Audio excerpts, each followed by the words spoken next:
In the world of television, success is a double-edged sword. When a show becomes a global phenomenon, the stars aren't just actors anymore. They are the brand. And as any corporate executive will tell you, when a brand becomes too expensive to maintain, the accountants eventually come for the lights. While many shows end because of creative fatigue or low ratings, there's a special, more dramatic category, the salary killers. These are the shows where the ego and the invoice collided, leading to a cancelled stamp simply because one star decided the golden handcuffs weren't golden enough. Today, we're looking at 10 TV shows that were dismantled by the high cost of talent. 1. Three's Company, Suzanne Somers. This is the blueprint for the salary-driven cancellation. In 1980, Three's Company was a top 3 show. Suzanne Somers, who played the dumb blonde Chrissy Snow, was the breakout star.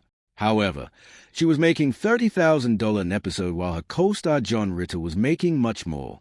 Somers demanded a massive raise to $150,000 an episode plus 10% of the show's profits. The network didn't just say no. They made an example of her. They reduced her role to 1-minute phone-in segments filmed on a separate set before eventually firing her. The show limped on with replacement cousins, but the chemistry was shattered. The ratings plummeted, and the show was cancelled soon after, proving that while no one is irreplaceable, the cost of replacement can be total. 2. Northern Exposure, Rob Morrow. In the early 90s, Northern Exposure was a critical darling. Rob Morrow played Dr. Joel Fleischman, the fish-out-of-water New Yorker in Alaska. As the show's popularity exploded, Morrow began a series of high-profile salary holdouts. He wanted his pay to reflect his status as an anchor of the show. Eventually, the studio grew tired of the negotiations.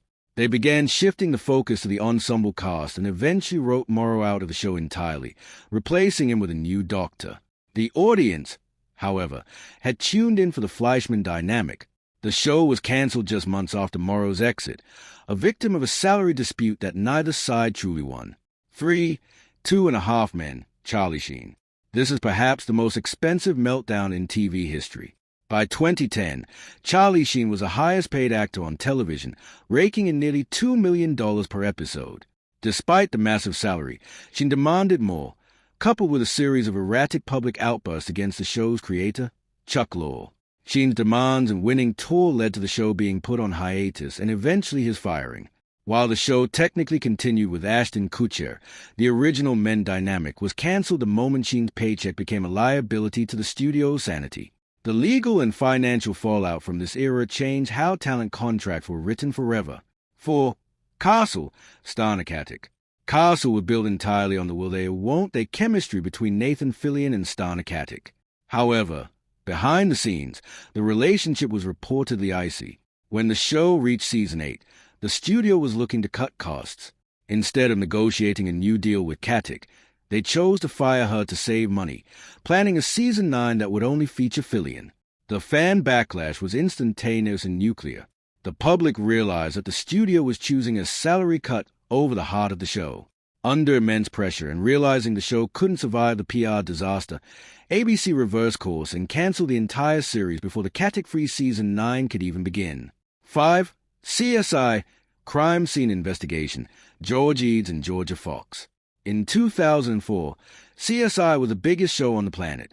George Eads and Georgia Fox, key members of the ensemble, failed to show up for the first day of filming as a negotiation tactic for higher salaries. The network, led by the formidable Les Moons, fired them both on the spot. While they were eventually rehired after apologizing, the move signaled the beginning of the end for the original cast stability. The salary tension led to a revolving door of cast members over the following seasons.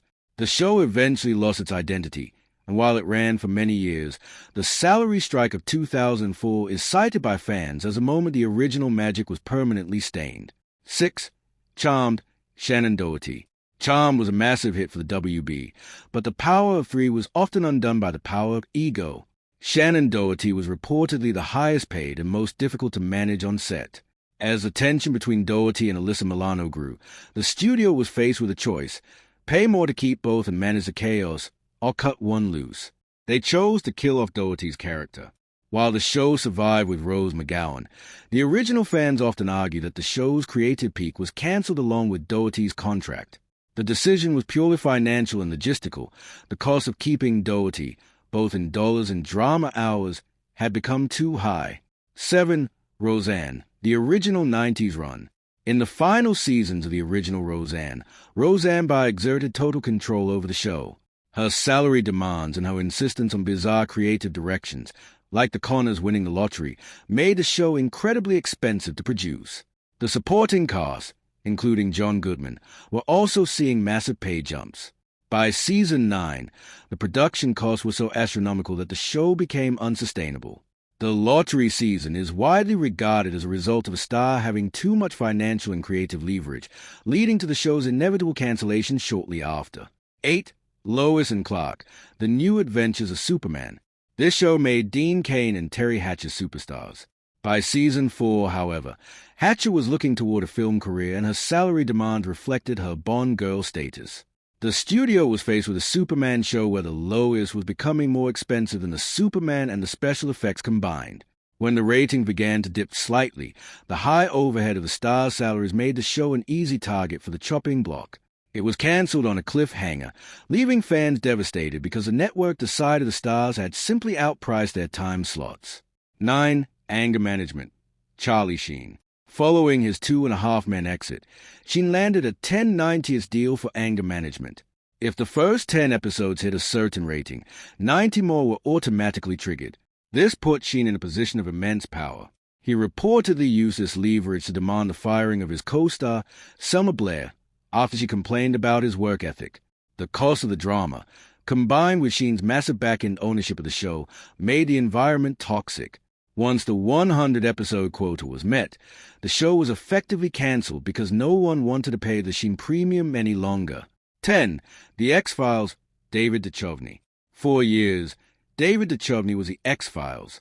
But by season 7, he was embroiled in a massive lawsuit with Fox over syndication royalties and his salary. He felt the studio was cheating him out of his fair share of the show's massive success. The dispute led to Duchovny leaving the show as a full-time lead. While Robert Patrick was brought in, the show was never the same. The cancellation of the Mulder and Scully era was a direct result of a star realizing his value and the studio refusing to pay the bill. The show eventually ended in season 9, a shadow of its former self, all because of a alleged dispute in season 7. At the end of the day, Hollywood is a business, and even the most beloved characters have a price tag that the network simply won't pay. Whether it was ego, a quest for fairness, or just bad timing, these stars learned in the world of television nobody is truly bulletproof when the accountants get involved. But what do you think? Was Suzanne Summers right to hold out for her worth, or did she sink the ship for everyone else?